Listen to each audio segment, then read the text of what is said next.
FIGS is celebrating its first birthday. I had written a piece to celebrate our first anniversary and it was okay. But then I watched a programme called Care and I cried buckets. Watching a fictitious family fight a system that's starved of money and forced to be corrupt to make what little money there is stretch. The needs of the few are ignored or rationed as the ever-decreasing pot of money disappears, and it got me thinking, so a rewrite was needed. What a year it's been. From a germ of an idea to 3,200 plus members and a very busy website. Sometimes I can't quite believe it. We, as a family, had just left another setting, and I was reflecting on our journey thus far, and I wanted to know if what had happened to us was an exception. I got the answer. It wasn't just happening to us, and I learned that the same systems are being used under different names across the country with the same result.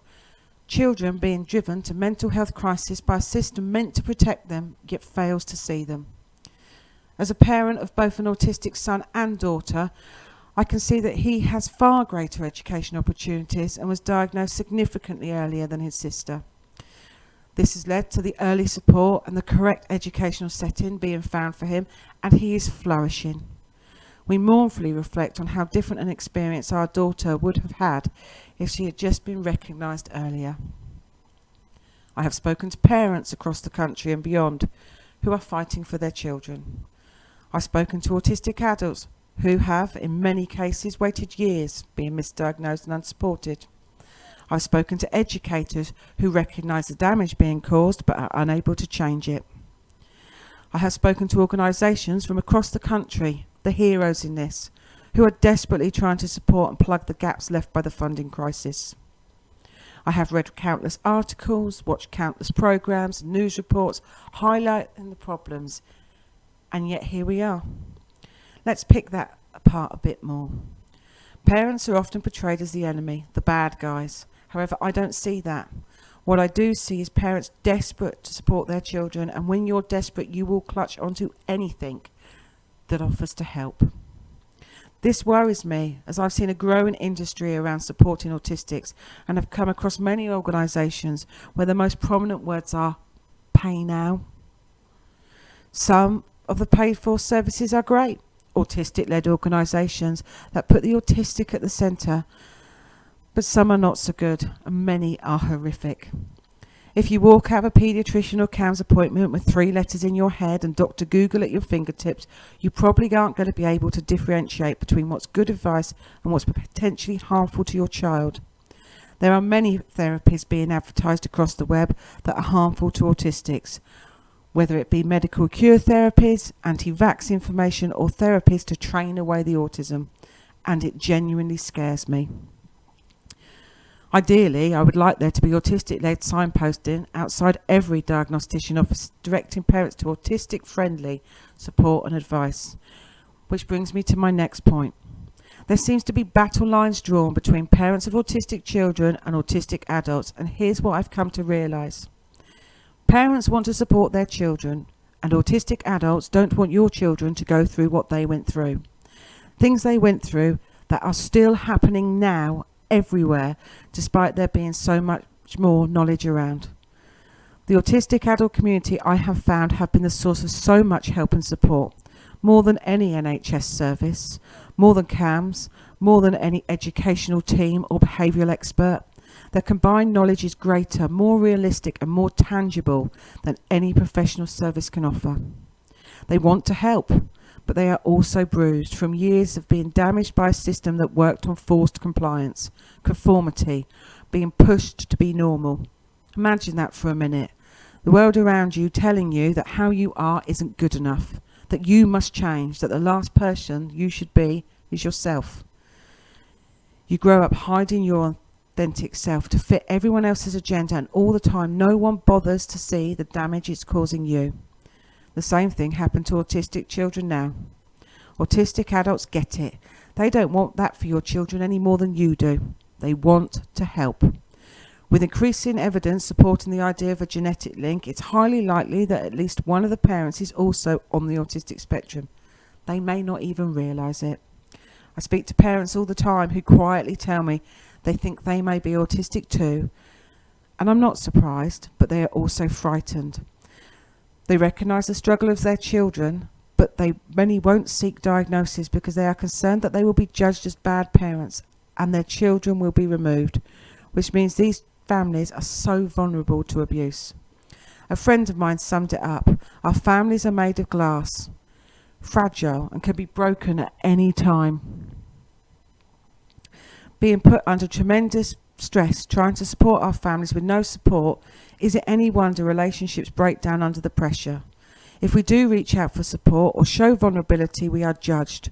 We hide and juggle and hope to God that everything will be okay in the end. It shouldn't be like this. And so we arrive at education, the bastion of a civilised society. Or is it? Every week a new report comes out talking about the damaging education system. So to quote Kieran Rose, now more than ever we need to remember that school and education are not synonymous. We really need to start separating school from education. Education is a stepping stone, open to all at any age. As you travel through life, you become more aware of your favourite subjects and eventually narrow it down to your preferred field. It's a gateway to employment, and if you are lucky, you will find your niche. As I've said to my children on multiple occasions, do a job you love and you will never work again. Education is about empowerment and can happen anywhere at any time and should be engaging and enlightening. Now, school is something completely different. School can be a sensory hellhole, full of unspoken and unwritten rules that if you inadvertently break, you are judged negatively. Schools doesn't seem to recognise that 1,500 plus pupils all moving in different directions at the same time is a nightmare. School doesn't seem to realise the blazer rubbing at your wrists is your primary thought all day. School doesn't seem to get that being forced to look at me physically hurts. School is about results, and if you can't fit their agenda and conform to their rules, you are deemed as failing. School talks about training you for the workplace, but it doesn't. Fast forward into the workplace, and if Kevin in accounts gets on your nerves, you avoid him. If you're struggling to complete something, you walk away, go to the loo, grab a coffee, and then come back to it with fresh eyes. You take a self-care break. School doesn't allow this. You can't walk away from anyone. You even have to have permission to carry out bodily functions. You are only allowed to urinate when I say you can. School talks about routines, but it is really only about control, conformity, and ironically, rigidity. Teachers are feeling this too. Results driven and time poor, many exceptional teachers are leaving the profession in their droves. I know of many who have, off the record, gone home in tears because what they are being forced to do every day to children goes against why they wanted to join the profession in the first place. They wanted to support and encourage learning, and yet NQTs are expected to join a profession in which if they don't give 70 plus hours a week, they are failing. Many newly qualified teachers leave in the first 5 years of qualifying. That says a lot, doesn't it? They are not able to support children in their class, and learning support assistants are being dropped as ever more budget pressure is applied. Ofsted have now come out and admitted the system isn't inclusive and is failing. That's great. It's positive that they can recognise it and they can come up with some great recommendations, but unless more money is put into place to enable schools to be inclusive, it's all pie in the sky. And Ofsted forget that they are as complicit in this as anyone. There is much talk about an explosion in autism diagnosis and the schools were not prepared for it. But if you flip the narrative, is the explosion in diagnosis partly because of how schools now operate? Going back to the genetic link I was talking about above, that would indicate there have always been autistics. So why the rise in diagnosis? In the last 50 years, our world has dramatically changed in the name of progress. Constantly contactable, instant access to information, giant shopping centres and supermarkets, overwhelming sensory stimuli and multiple choice, and there is no respite. If you're not doing something, you are judged as lacking, or worse still, lazy. Self-care is not trendy, convalescence is seen as weakness, and caring and nurture are undervalued. Have we created a world in which even autistic people are struggling to mask anymore? Is it just too much? Could this be the reason for the explosion in diagnosis? I have to be honest, having reflected on the above and tell you all, there is no easy answer. I do believe that we have to accept that the only person who is going to change things for the better in our lives is us. We have to stop expecting and go looking for a solution, as there isn't a one-size-fits-all.